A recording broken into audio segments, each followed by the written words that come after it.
우리가 생명의 법과 사망의 법을 오늘 공부하면서요. 사도 바울의 이 구원론을 끝이려고 하는데 사실 생명의 법하고 사망의 법이라 하는 게 로마서의 가장 하이라이트이기도 하죠.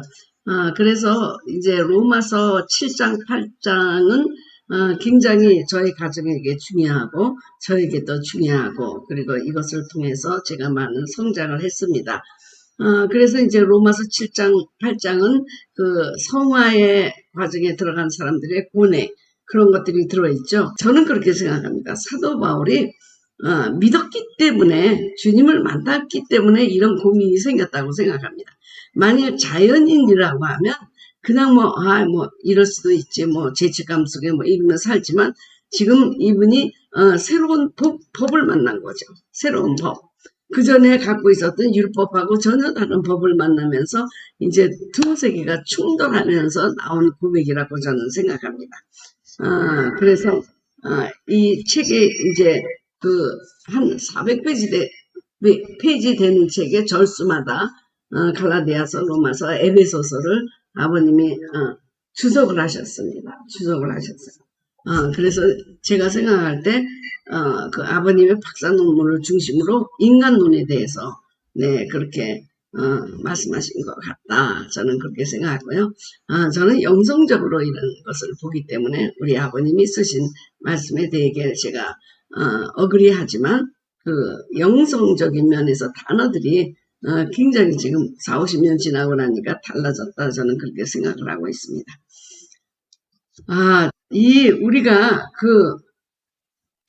갈등이 있다라고 하는 것은요, 두 가지 법 때문에 갈등이 있는 것입니다. 선악을 알게 하는 나무의 실과가 우리가 갈등이 있는 것은, 선한 것과 악한 것에 두 가지 갈등이 생기잖아요.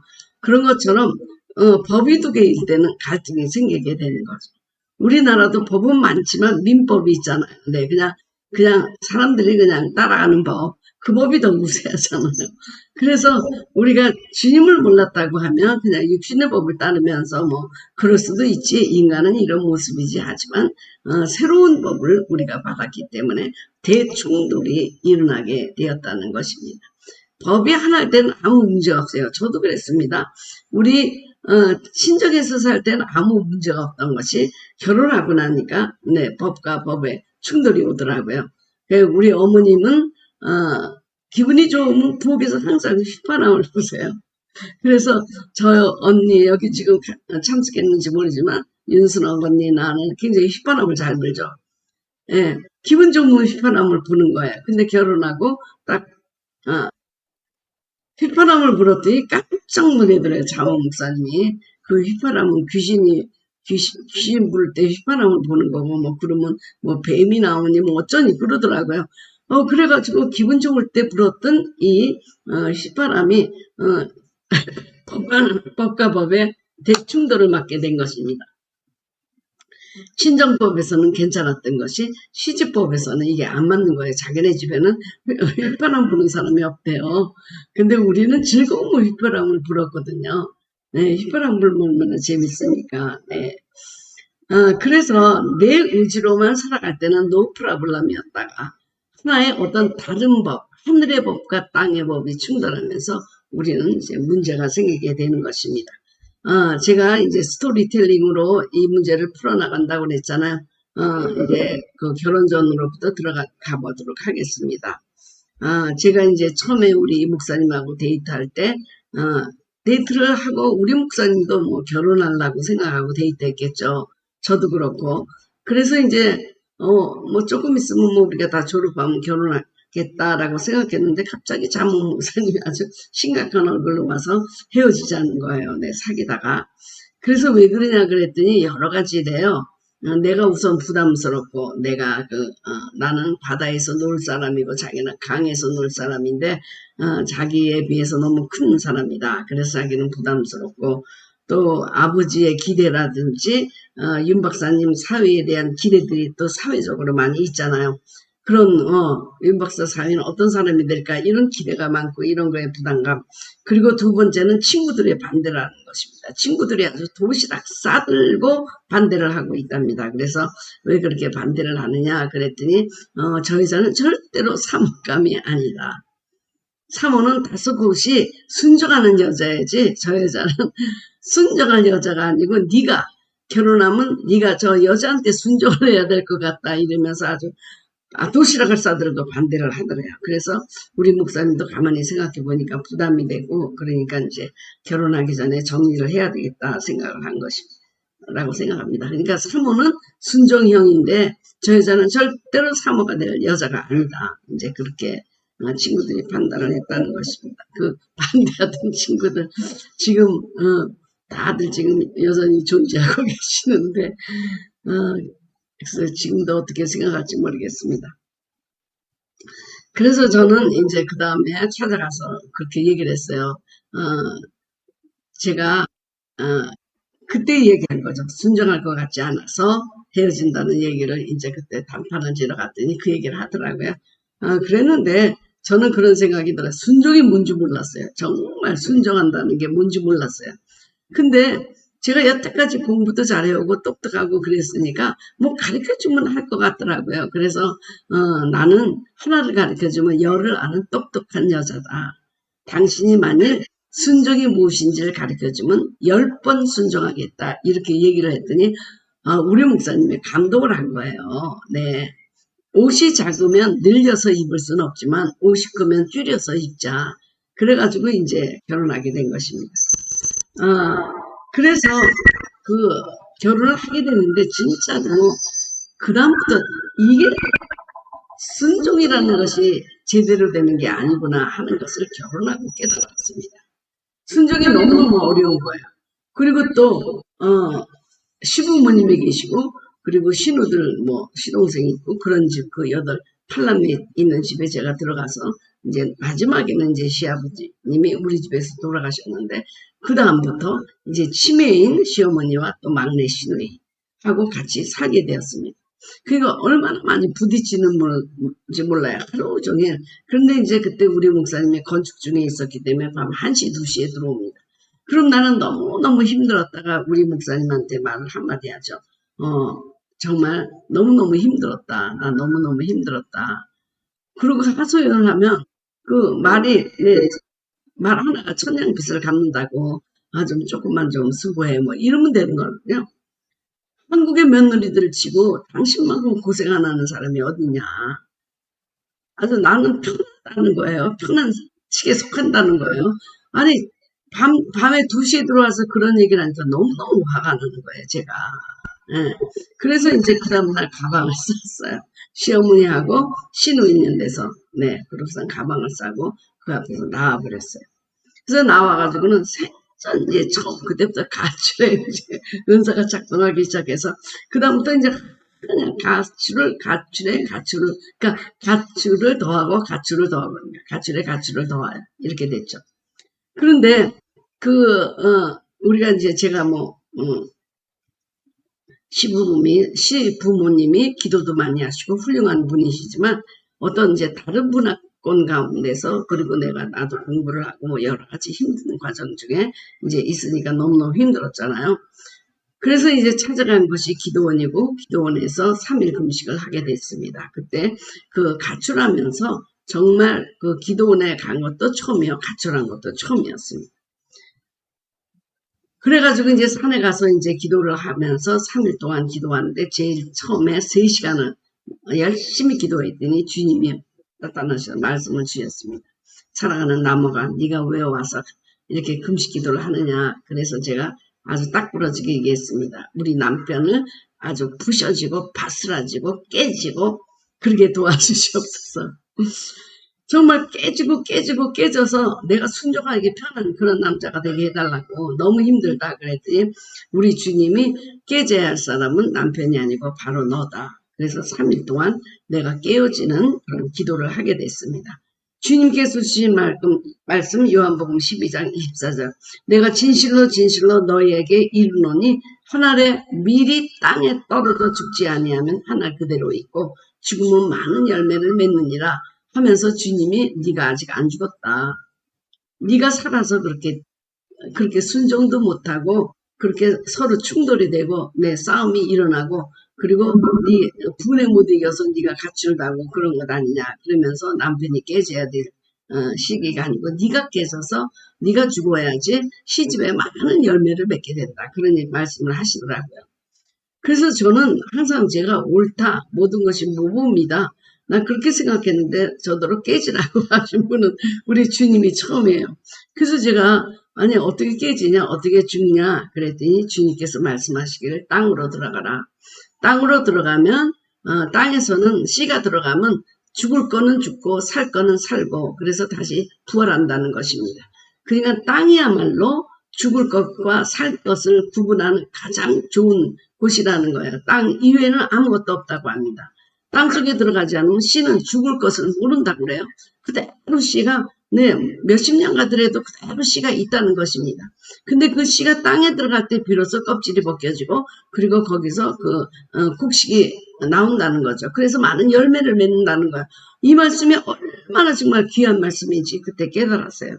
요한복음 12장 24절. 네가 죽어라. 네가 죽으면 많은 열매를 맺지만 네가 그대로 땅속에 안 들어가면 너는 그대로 너 혼자서 너 혼자지만 그러나 네가 죽어 땅에 들어가면 땅은 가르쳐준다. 네가 무엇이 죽어야 되고 무엇이 살아야 될 건가를 땅이 안다. 그러시더라고요.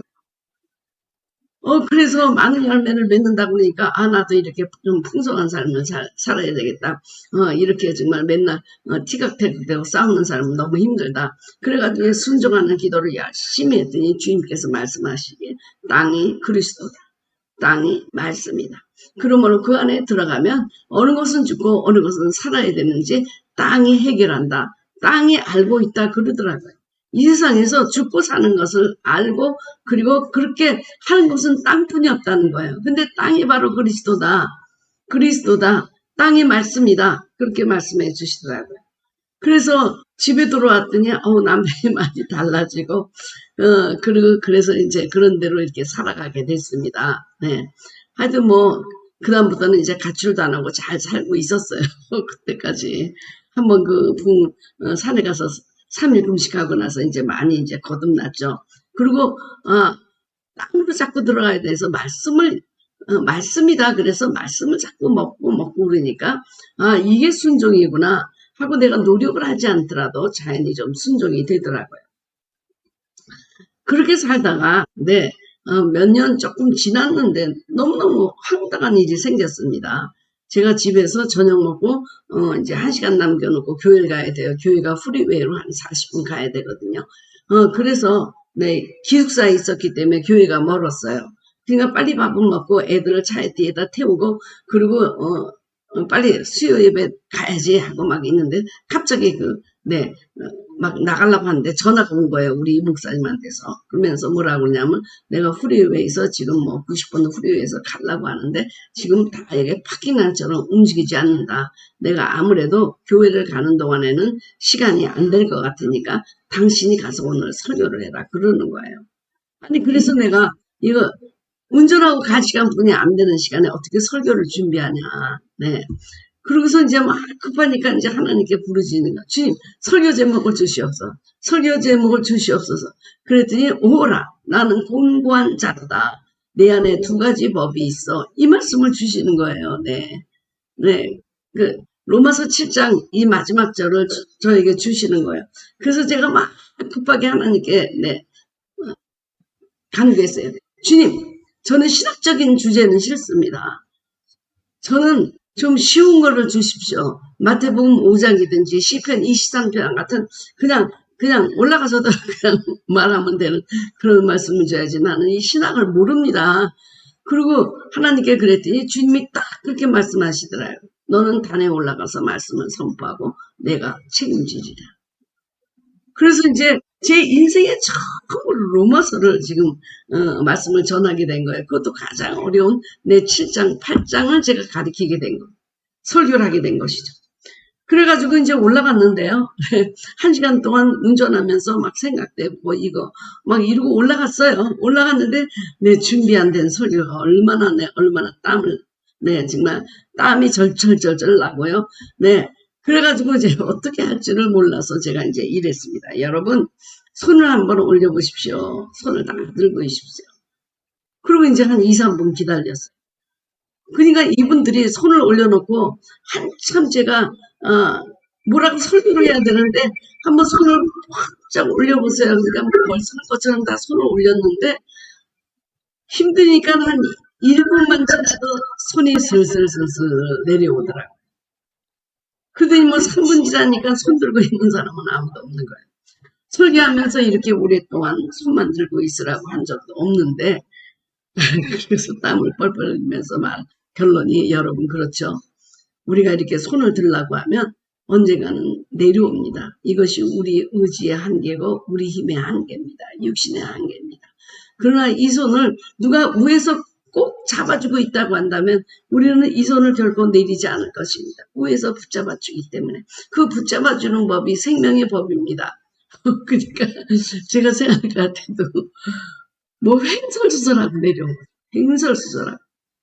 저는 신학적인 그 설교를 그때 처음 한 거예요. 그리고 조직인학도 모르고 막 그러니까 조직인학을 안다고 해도 이렇게 뭐 깊이 있게 막 들어가지 않고 그래가지고 이제 손 들고 그것만 기억나요. 그러다가 막 2, 3분 되니까 다 내리고 아니 뭐 저분이 도대체 뭘 얘기하려고 그래. 그러고 있는데 네 그래가지고 이제 설교를 하고 잘 끝냈는데 땀이 막 나오고 막 그러는데 그 설교를 하러 갔을 때 놀랄 일이 바로 우리 교회의 반주자 황 집사님이 수요 예배에 참여했다는 것입니다. 그분은 이 큰 교회의 반주자로서, 네, 메인 반주자로서 반주하는 것만 해요. 주일날 딱 반주.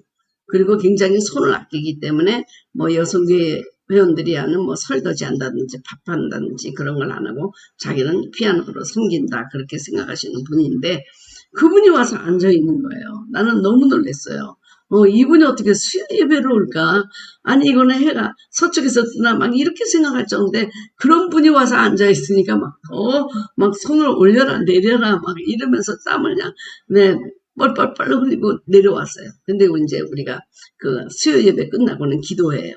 그래서 기도회를 하려고 인도하려고 보니까 또 그분이 또 기도회에 앉아 있는 거예요. 더 놀란 거죠. 그래서 제가 그분한테 말씀드렸어요.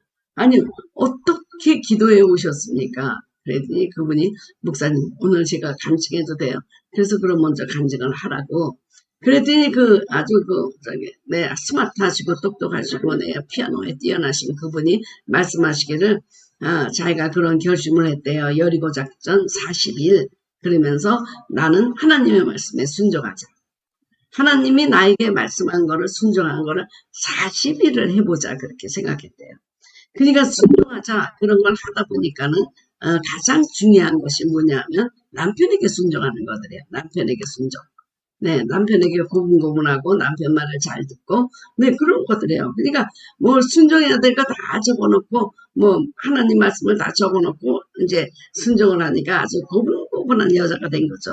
네, 이 인텔리 여자가 굉장히 고분고분하고 남편 갈 때도 아주 진짜 현명 양처럼 하는 거를 하다가 그날이 28일째 되는 날이기 때문에 28일째 되는 날 아침에 갑자기 남편이 가면서 뜻하지 않게 자기 약점을 딱 긁었대요.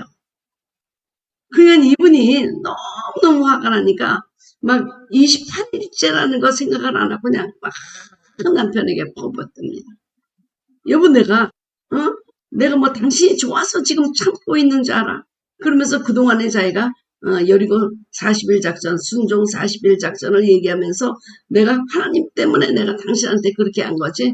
내가 당신 이뻐서 그런 줄 알아. 그러면서 막 이제 육탄적까지 버리면서 그냥 내 직장을 나가는 남편을 이제 완전 이제 묵사발을 해놓고 나갔대요.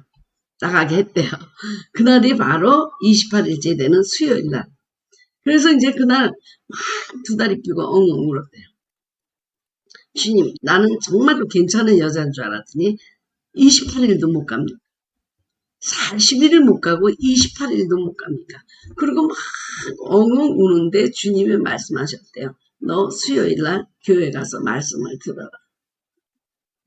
수요일날 교회 가서 설교를 들어라. 한 번도 수요일 예배나 수요 기도에 온 적이 없는 분이야, 이분은. 주일날 딱 대예배 딱 한 번, 네, 전체 반주하고 나면 끝이에요, 그분은, 이분은. 네, 그랬는데, 교회 가라 그러니까 수요일날, 이제 이분이 교회를 왔다는 거예요. 근데 왔는데, 이 목사님 설교인데, 이 목사님을 못 오게 하고 저를 설교를 시킨 거죠. 로마서 7장 그 말씀으로.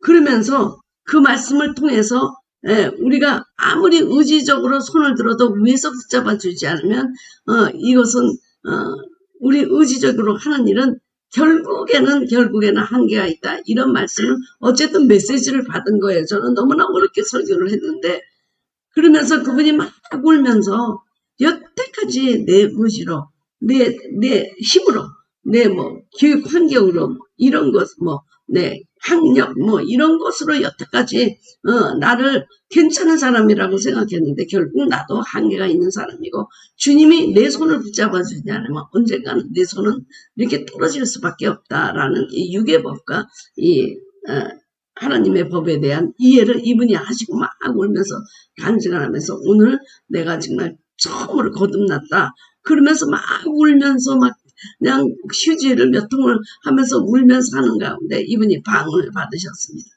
그래서 그분이 달라지신 거예요. 네. 생명의 법에 존중하고 내 생명의 법에 의해서 자기가 순종할 수 있는 그런 권사님으로 바뀌었죠. 그러니까 이제 없는 과부의 아들들에게 후리로 레슨도 주고 그리고 그 다음에 지진이 났을 때도 지진을 당한 사람들에게 300명에게 카레라이스 이런 음식을 해가지고 매일매일 그거를 대접하는 앞치마를 두르는 그런 권사님이 되셨습니다. 그때가 분기점이었는데 이것도 하나님께서 너무 감사한 것은 우리 이 목사님이 그날은 로마서 7장을 설교하기로 돼 있지 않았는데 그분을 후리웨이에 가두고 저한테 갑자기 로마서 7장을 하라고 그러면서 내가 책임지겠다. 그래놓고 주님이 황 권사님을 교회로 가라고 한 거예요. 교회 가서 말씀을 들으러. 그래서 그 시점을 기점을 해서 이분이 완전히 달라졌어요. 이제 사망의 법, 죽음의 법, 육신의 법, 의지의 법이 아니라 하나님의 법이 나를 붙들어주지 않으면 나는 결코 살 수 없다. 그래서